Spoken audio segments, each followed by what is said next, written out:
The arguments about why we're having this debate has already been articulated by the honourable members who came before me. But I wanted to raise the question of why this online petition, which has been signed by 3,000 of my constituents in Hampstead and Kilburn, has evoked such emotion.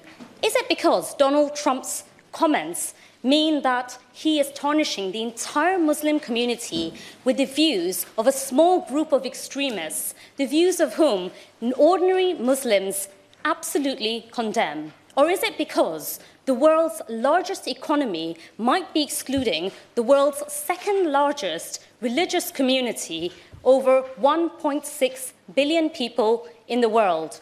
Or is it because people in this country are proud of the long history that we have of welcoming immigrants, welcoming refugees, and welcoming asylum seekers? People often say that the public are apathetic about politics. This online petition, signed by nearly 600,000 people, shows that when people feel a sense of justice, when people feel that we need to stop a poisonous, corrosive man from entering our country, they will act in good conscience.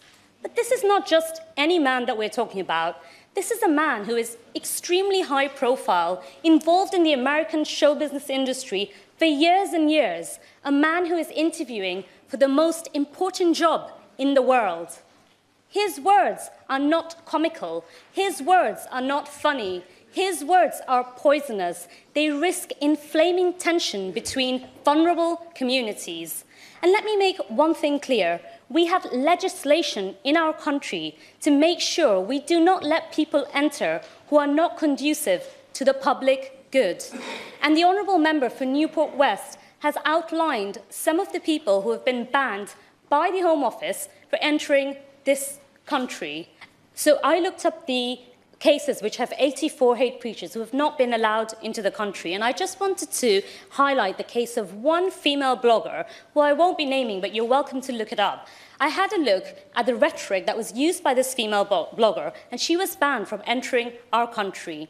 Her crime was that she equated the entire Muslim population with the views of a handful of extremists. And the Home Office spokesperson banned her from coming into our country and said, and I quote, "She is not allowed into the country because we condemn all those whose behaviours and views run counter to our shared values and will not stand for extremism in any form." The views of this female blogger who was stopped from coming to the country and Donald Trump's views that Muslims are all the same are strikingly similar and have very similar resemblance in the words that they use.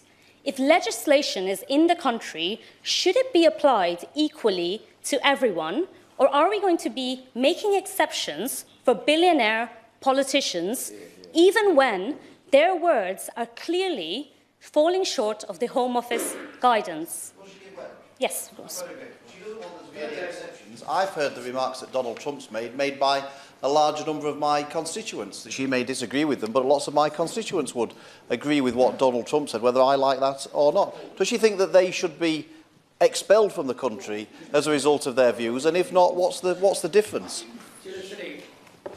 I'm afraid the honourable member should think carefully about what he's just said. It's not the same as us making a decision not to let people into the country whose views are falling short of the Home Office guidance.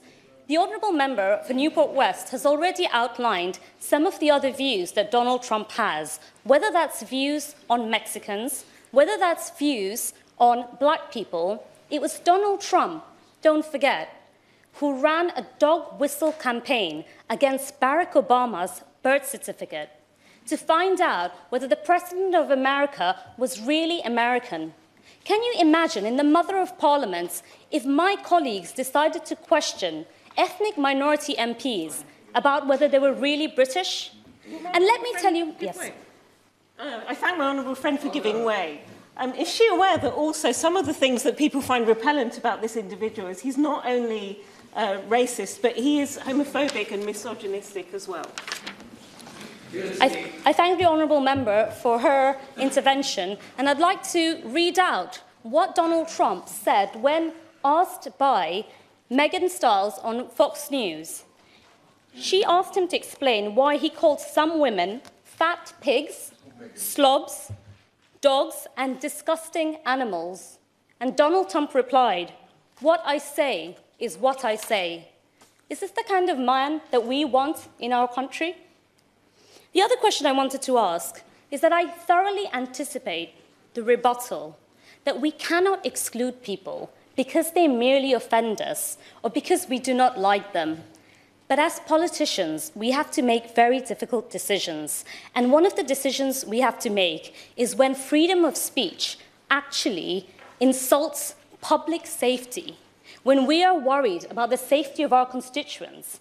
And what the evidence I want to point to is the Center for Hate and Extremism has pointed out that anti-Muslim hate crimes has increased in line with the rhetoric that Donald Trump has been using in the last 3 months of 2015. And the Honourable Member for Newport West pointed out about the incident of the Hispanic man who was beaten up by 2 brothers from South Boston. When they beat this homeless man up, they broke his nose, they urinated on him, and the police report said that he justified it by saying, after I finish my point, justified it by saying, Donald Trump was right, we should get rid of all of these illegals. My point is that hate crime is being inflamed and stroked by the words that Donald Trump is using. And of course, I would not be laying all the blame of the increase in hate crimes at the door of Donald Trump. But there is a very real correlation between the words that Donald Trump is using and the increase in hate crime, which is the point that I'm trying to make, that a lot of his words means that there is real crime and real violence, and that's where I draw the line at freedom of speech. I don't have much time left, so I will just wrap up by saying I draw the line at freedom of speech when it actually imports violent ideology, which is what I feel is happening. The legislation in place is to protect the public and protect the people of Britain from individuals such as this. If legislation has been practiced before and other people have been stopped from coming into the country, the same rules need to apply to Donald Trump, which is why I feel he shouldn't be given a visa to come and visit the multicultural country that we are so proud of.